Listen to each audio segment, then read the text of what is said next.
ఏపీలో సంచలనం రేపుతున్న బాలిక మిస్సింగ్ కేసు. అయితే కాకినాడ జిల్లాలో తుని మండలం సిహెచ్ అగ్రహారంలో జాహ్నవి పాప మిస్ అయ్యి ఈరోజు 12వ రోజు. ఈ రోజు వరకు ప్రతి క్షణం పోలీస్ బృందాలు, ఎన్డీఆర్ఎఫ్ బృందాలు వారి పని వారు చేస్తూనే ఉన్నాయి. ఒక పక్క డ్రోన్స్తో, ఇంకోవైపు ఒక ఏదైతే gold and silver testing machines ఉంటాయో వాటి ద్వారా అన్ని విధాలుగా కూడా ప్రయత్నిస్తూనే ఉన్నారు. అయితే జాహ్నవి పాపతో వెళ్ళిన కుక్క మళ్ళీ వెనక్కి రావడం, డీహైడ్రేషన్‌తో చనిపోవడం కూడా జరిగింది. అయినా పోలీసులు పట్టు వదలని విక్రమార్కుల్లాగా సర్చింగ్ చేస్తూనే ఉన్నారు. అయితే ఎక్కడో హోప్, పాప ఇంకా బతికే ఉంది. అయితే రెండే ఆప్షన్స్. ఒకటి, పాప చనిపోయి ఉండాలి ఫుడ్ లేక. అది అసలు అసంభవం. అది ఎవరో అజ్యూమ్ చెయ్యట్లేదు మానవత్వంతో. సెకండ్, ఇంకోటి కొండ చిలువ అయితే తినేసి ఉండే ఉద్దేశం, ఒక ఛాన్స్ ఉండే అవకాశం ఉంది. ఇది దట్టమైన అడవైతే కాదు, చిట్టడవి. పెద్ద పెద్ద భారీ మృగాలు స్పాట్లో మనుషుల్ని హాని కలిగించి అయితే ఇక్కడ ఏమీ తిరగవు. జస్ట్ కొండ చిలువలు, చిన్న చిన్న జంతువులే. సో అంత ప్రాణహాని చేసే జంతువులు లేరు. మేబీ ఇంకో కోణంలో చూస్తే ఇది కిడ్నాప్ అవ్వచ్చా అని కూడా దర్యాప్తు కొనసాగుతుంది.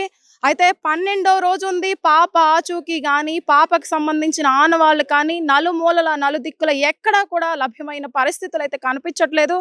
కానీ అందరం ఆశతో ఎదురు చూస్తున్నాం, పాప ఇంకా దొరుకుతుంది. అయితే పాప దొరకాలని ఆశతోనే చూస్తున్నాం. ఈ 40 ఎకరాల తోట, ఈ 40 ఎకరాల ఆయిల్ తోట ఏదైతే, ఇది పామ్ ఆయిల్ తోట దాటిన తర్వాత కొండకి అవతల వైపు చూసుకుంటే అదంతా కూడా అటవీ శాఖకి సంబంధించిన ప్రాంతం.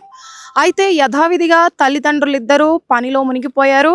జాహ్నవి పాప పెంపుడు కుక్కతో ఆడుకుంటూ కొంచెం ఫెన్సింగ్ వైపుకు పరిగెత్తడం అయితే చూశారు తల్లిదండ్రులు. అయితే ఇక్కడే ఆడుకుంటుందిలే అనుకున్నారు. ఆ రోజు అది కాకుండా వర్షం పడడం, తీరా ఇంట్లో ఉంది అనుకున్న పాప కొంతసేపటికి చూస్తే లేకపోవడం, ఇదంతా అరగంటలో జరిగిపోయింది. అయితే విషయాన్ని తెలుసుకున్న తల్లిదండ్రులిద్దరూ కూడా పోలీస్ స్టేషన్లో కంప్లైంట్ ఇవ్వడం జరిగింది. ఎప్పుడైతే కంప్లైంట్ రిసీవ్ చేసుకున్నారో వెంటనే పోలీస్, ఎన్డీఆర్ఎఫ్ బృందాలు అందరూ హుట్టాహుట్టున దిగిపోయి జాహ్నవి పాప కోసం గాలింపు చర్యలు చేపట్టారు. అయితే పాప ఆకలి కోసం అలమటించకూడదు. అది చాలా హృదయ విదారకమైన ఘటన అవుతుంది. ముందు పాప ఆకలికి అలమటించకూడదు, ఈ ఎండలకి డీహైడ్రేట్ అవ్వకూడదు అనే ఉద్దేశంతో ప్రతి నిమిషం పోలీస్ బృందాలు, ఎన్డీఆర్ఎఫ్, డ్రోన్ స్ట్రీమ్ అంతా పనిచేశాయి. రోజులు గడుస్తున్నాయి.